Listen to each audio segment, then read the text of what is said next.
There was frost on the inside of the windows the morning Miss Ellery left us, and I remember thinking, absurdly, that she would have had it seen to before it ever reached the glass.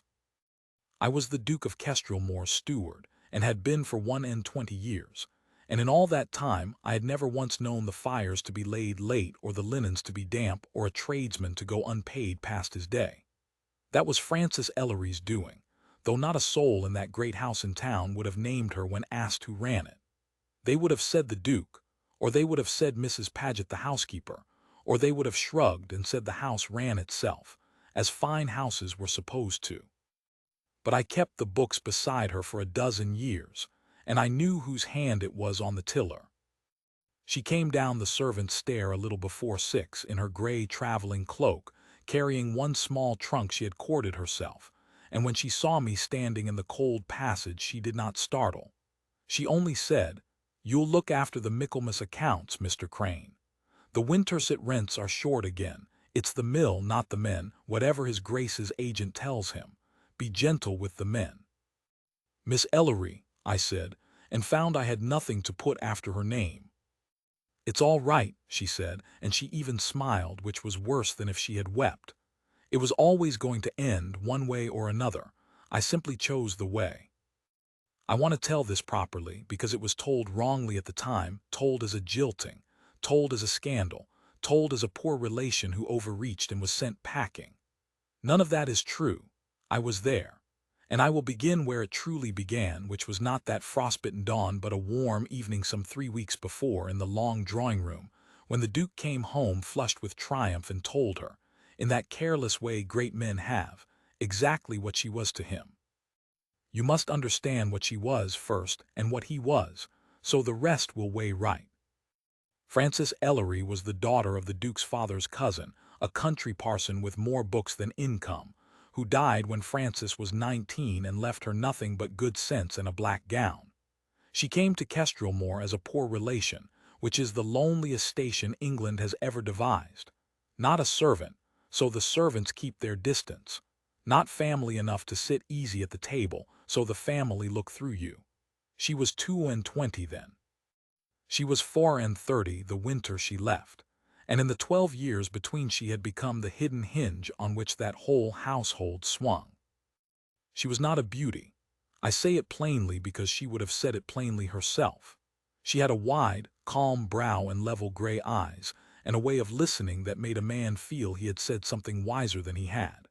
Her hands were always a little ink-stained, because she kept the accounts the Duke had no patience for, and always a little rough at the knuckle, because she was not too proud to turn a hem or bank a fire herself when the hour was late and the servants abed. She was the first up and the last to her candle. When a tenant's child took the fever, it was Miss Ellery who sent the broth and the physician, and did not tell his Grace, because his Grace disliked to be troubled with small dyings.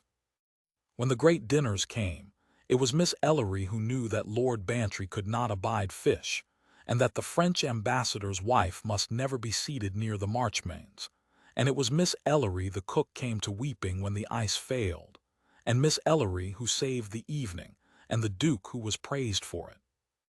He took it as his due. I do not think he was cruel in the beginning or ever meant to be.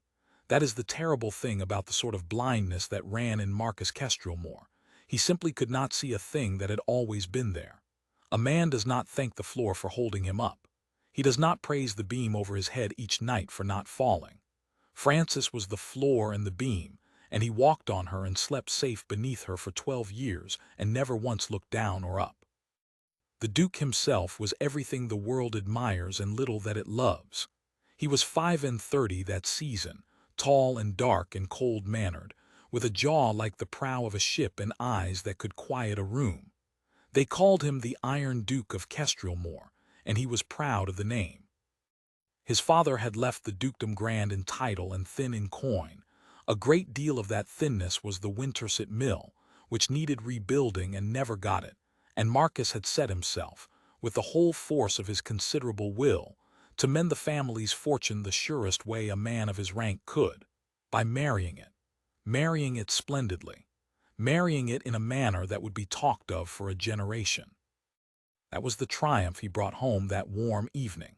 He had secured the hand, or as good as, of Lady Sabine Marchmain, the Earl of Whitmore's only daughter, the acknowledged jewel of the season, 19 years old and worth £80,000 and lovely as a frost flower. I will not pretend Lady Sabine was a villain, for she was not. She was a clever, cool, very young woman doing precisely what she had been raised to do, and she treated Francis with the vague kindness one shows a useful piece of furniture. There was no wicked stepmother in this house, no sneering sister. There was only a man reaching for the brightest thing on the highest shelf and never noticing the lamp already lit and warm at his own hand. He came into the drawing-room that evening with his cloak still on, which he never did, and he was smiling, which he almost never did, and Frances was at the long table with the household ledger spread before her and a branch of candles at her elbow. "It is done," he said. "Whitmore has all but consented. Sabine will have me. Crane, for I was there in the corner, waiting on the Winterset figures, you may begin to think how we shall settle the mill at last. There will be money enough to drown it." "That is very great news, your grace," said Frances, and rose, and I saw her set her hand flat on the table one moment to steady herself, and then she was all brisk warmth. "Then there is a great deal to do. If the betrothal is to be announced this season, the ball must be here, and it must be magnificent, and it must be soon, before the Marchmans change their minds and before the town empties for the summer. I'll want 3 weeks. The Blue Saloon will not do. We must open the long gallery, which means the Aubusson carpets must come up from Winterset, and the chandeliers rehung, and she was already reaching for a fresh sheet, already pricing it in her head, already carrying his triumph the way she had carried everything for 12 years. "Leave it to me. It will be the finest ball London sees this year. It will make her family proud they chose you." And he looked at her, I saw it, I was 10 feet away. He looked at her the way you look at a good servant who has anticipated your want, with a flicker of satisfaction and not one grain of surprise, and he said, "Yes, see to it." He might have stopped there. God knows it would have been unkind enough, that "see to it," dropped at the feet of a woman making his marriage happen with her own hands. But he was full of himself that night, full of the future, and he wanted, I think, to lay the whole shining shape of it before her, because she was the one he had always laid things before.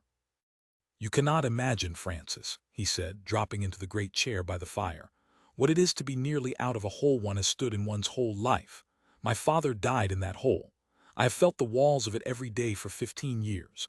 And now, a girl like Sabine, with a name like Marchmain behind her and the money to make Kestrelmore what it was under my grandfather, a dazzling creature, a duchess the whole of England will crane to look at."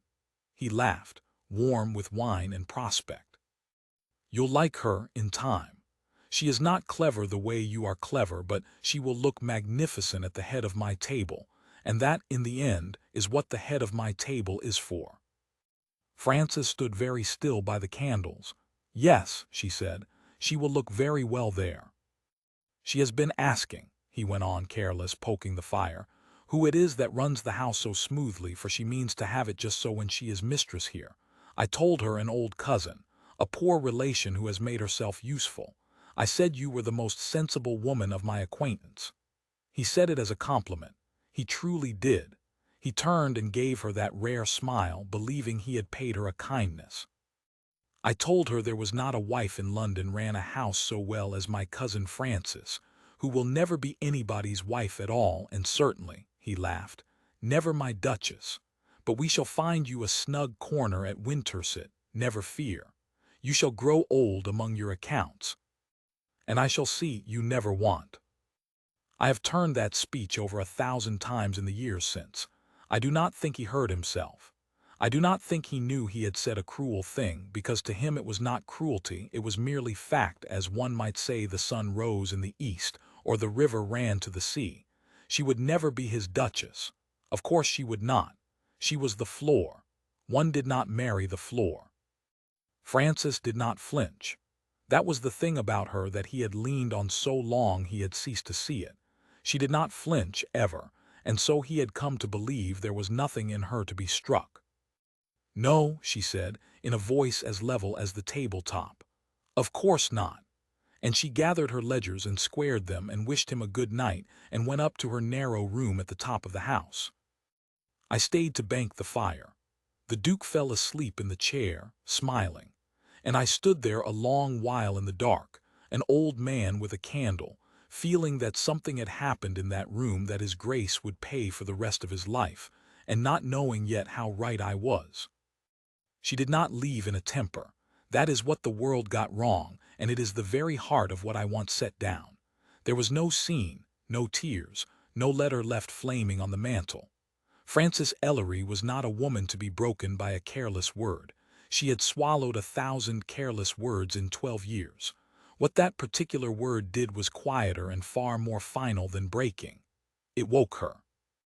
It let her see, all at once and very clearly, the exact shape of the life she had drifted into, a life in which she gave everything and was, in the giving, invisible, in which she had let herself believe, without ever daring to say it, that indispensability was a kind of love, that being needed was near enough to being wanted. And now the man himself had said the truth out loud, kindly, over his wine, and she could not unhear it. "You will never be my Duchess. You shall grow old among your accounts." She sat up the whole of that night, I later learned, not weeping but reckoning, for she was a woman who reckoned. It was the truest thing in her. She reckoned what she was and what she had, which was little. A small annuity of £40 a year, left to her by her father, that she had never touched because there had never been need. 12 years of a poor relation's wages she had mostly given back to the house in one form or another. And one letter, 3 months old, from an aunt she had never met, her mother's elder sister, a Miss Honoria Ellery, a spinster of some property in a village called Larkfield in the West Country, who had written, out of the loneliness of great old age, to ask whether her niece Frances might not come and keep her a little company before she died. Frances had answered that letter kindly and put it by, because there had been the season to prepare and the Duke to serve and no possibility then of leaving. Now she took it out again and read it by her guttering candle, and in the gray hour before dawn she made her reckoning and found it came out whole. She had somewhere to go. She had someone who wanted her, Frances, not the accounts she kept nor the dinners she saved. It was not much, but it was a door and she walked through it. She wrote 2 letters, one to her aunt saying she would come and gladly, one to the Duke which she left on the salver in the hall for the morning, and which I read only much later when he showed it to me with his hand not quite steady. It was very short. It thanked him for 12 years' shelter. It laid out in her clear hand exactly where every account stood and what must be done before the ball and where the difficult figures were buried, so that no one should be caught short by her going. And it ended, "You told me I should grow old among your accounts. I find I would rather grow old among my own. I wish you and Lady Sabine every happiness. F. Ellery." Not one word of reproach. That, I think, was what unmade him in the end, that there was nothing to argue with, no wrong to right, no scene to smooth over. Only a woman who had, very quietly, decided she was worth more than the corner he had assigned her, and had gone to spend the rest of her life proving it to no one but herself. She came down at 6. I met her in the cold passage. I have told you what she said about the winters at rents and about the frost on the glass and how she smiled. I carried her trunk to the hired chaise myself, because I would not have a footman do it, and I stood in the road as the gray morning came up over the chimneys and watched the carriage take her away toward the west, and I confess to you that I, a hard old man of accounts, wept in the street like a fool. Then I went in to wait for the house to wake, and to see what a great household does when its hidden hinge is drawn out at last. It did not fall all at once.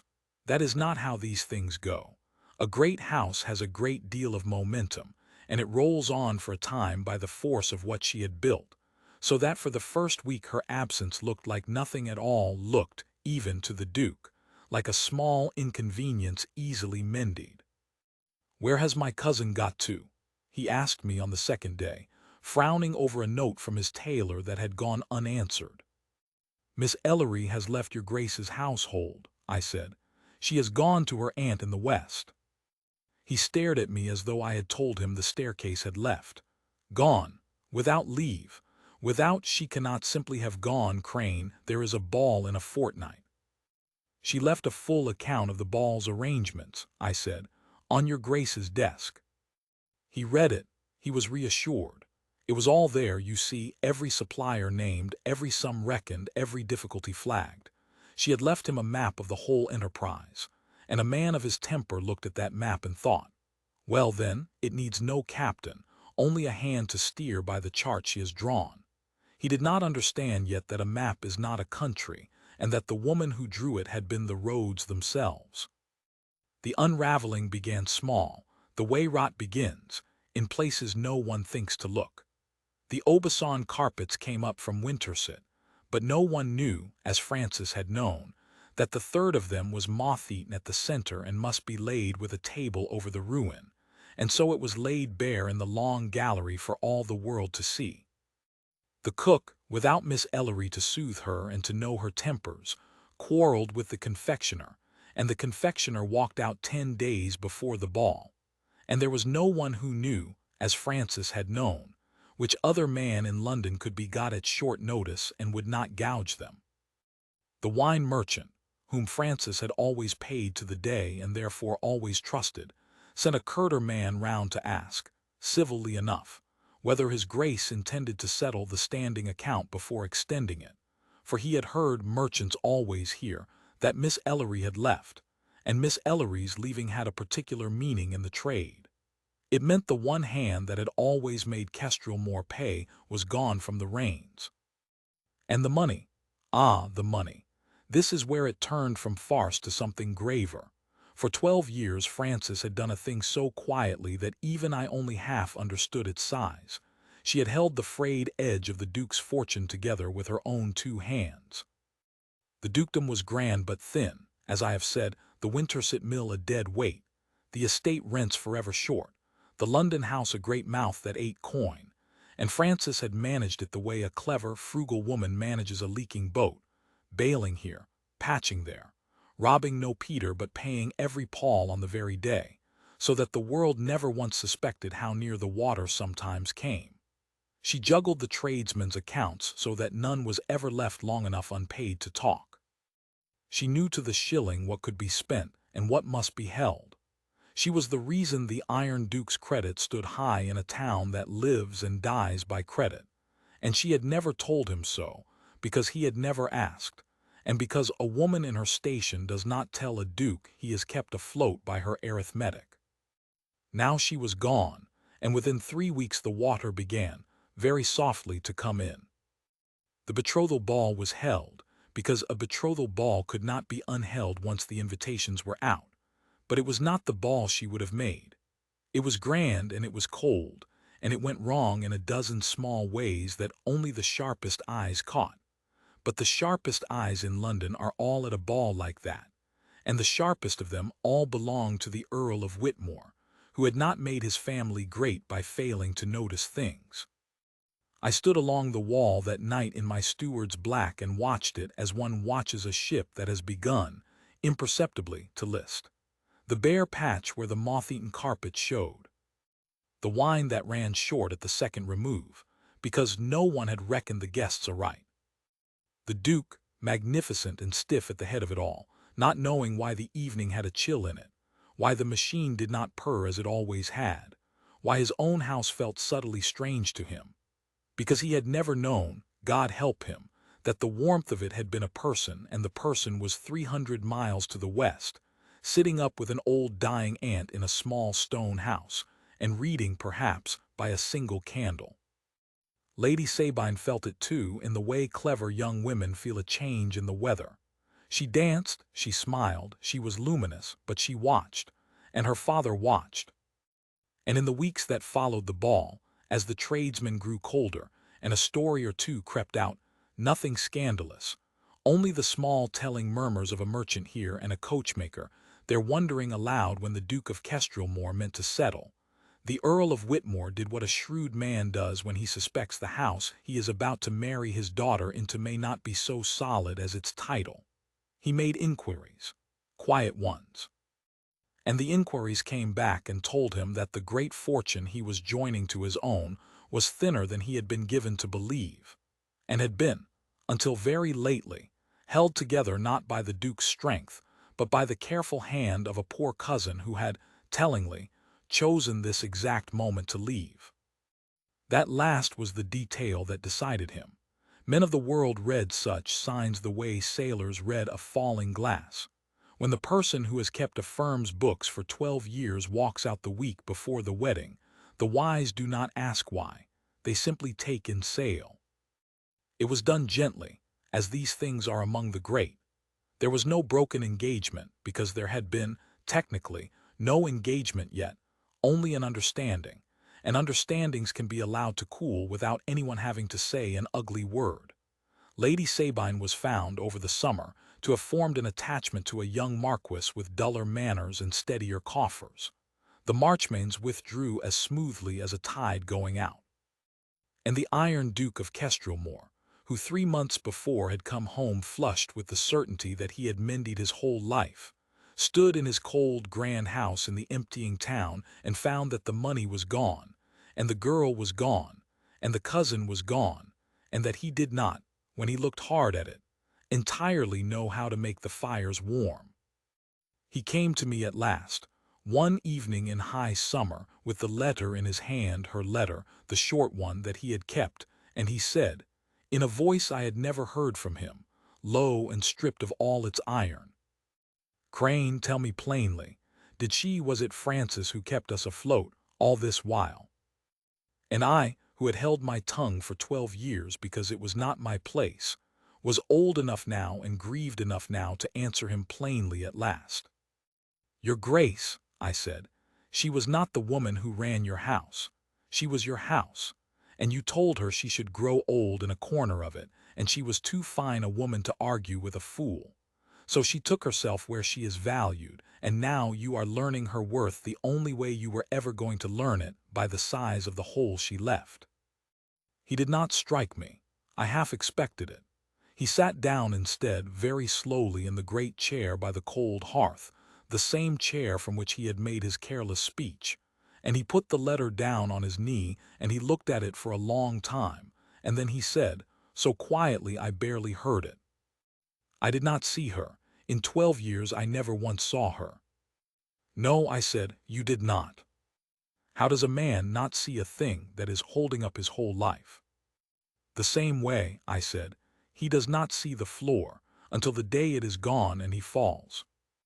Now I must tell you of the other house, the small one, 300 miles west, where Frances Ellery had gone. For while Kestrelmore was slowly discovering the meaning of her absence, she was, in that quiet green place, discovering the meaning of being, for the first time in her adult life, present. Larkfield was a village of some 200 souls in a fold of the hills, with a gray church and a duck pond and a great many old women, and one old woman in particular, Miss Honoria Ellery, 84 years old, sharp as a tack and lonely as a lighthouse, who had outlived every soul she loved and had written, on a whim of grief, to the great niece she had never met.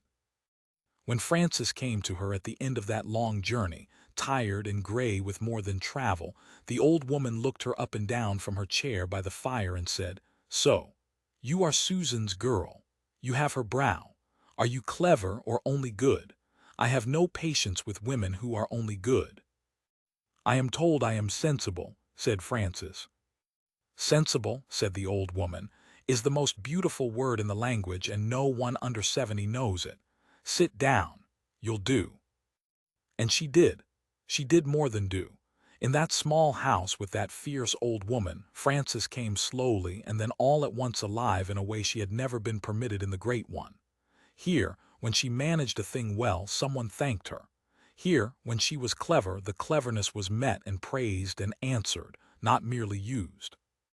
The old aunt had a small tangle of property, a few farms, a cottage or two, a modest fortune muddled by years of bad advice, and Frances, within a season, had the whole of it clear and thriving, and the old woman crowed over her like a hen with one splendid chick, and told everyone in 3 parishes that her great-niece had the finest head for business in the west of England, and she'd fight any man who said a woman couldn't. And here is the thing the world never expects, and I have seen come true more than once. Worth, once it is set free, is seen. In Larkfield, Frances Ellery was seen. The parson consulted her about the charity accounts. The squire's wife begged her advice on a lawsuit and won it. When the farmers had a dispute over the millet, for there is always a mill in every story, it was Miss Ellery they asked to arbitrate, and she did it so justly that both sides thanked her. She grew, in a single year, into a person of consequence in that small world, not because anyone had chosen her or claimed her or married her, but because she had, at last, been let out into the light and had turned out to shine. Miss Honoria Ellery died the following spring peacefully in her chair, with Frances's hand in hers, and she left her great-niece the whole of what she had. The little house, the farms, the cleared and thriving fortune enough, not for splendor but for independence, which Frances had never in her life possessed and now valued above all the splendor in England. And more than the money, she left her the thing that money is only ever a poor mask for, the memory of a year in which she had been wanted for herself. So that when the Duke of Kestrelmore came at last to Larkfield, and he did come, I knew he would. I had watched the wanting grow in him through a long and lonely winter until it drove him at last onto the western road. He did not find the poor grateful cousin he had left behind. He found a woman of property, respected the length of the valley, standing in the doorway of her own house, entirely her own, who owed him nothing and needed him not at all. I had this last from him, and from her too in the years after, when I had the privilege, for it was a privilege, of knowing them both as they became at the end. But I will tell it as though I stood in the lane at Larkfield, because in a sense I have stood there ever since. He came in autumn, a year and a half after she had gone, with the leaves turning in that green fold of hills and the frost just beginning to whiten the mornings. He came without state, no crest on the carriage, only a hired chaise, and he stepped down into the mud of a country lane in his fine dark coat, looking, for the first time in his life, uncertain where to put his feet. The Iron Duke of Kestrelmore. He had lost the great alliance. He had not lost everything else. A duke does not starve. But he had spent that year and a half doing what she had done for 12, learning the mill and the rents and the tradesmen's tempers with his own hands, and it had aged him and, I think, made a man of him. He had learned the weight of the floor by carrying it himself. He found her in her garden. She was cutting the last of the season's roses, in a plain gray gown with her ink-stained hands, and when she saw him at her gate she did not startle. She never did. "Your Grace," she said. "Francis," he said. And then, because he had rehearsed 100 grand speeches on the western road and found at the gate that not one of them would come, he said only the truth, which was all he had left. "I have been 300 miles to tell you that I was a fool. I said you would never be my Duchess. I said it as though it were a small thing. It was the largest thing I have ever said and the most wrong, and I have thought of nothing else for a year and a half. I did not know what I had. I know now. I have learned it the hard way, which the man who says a thing like that to a woman like you deserves. I am not the Duke I was.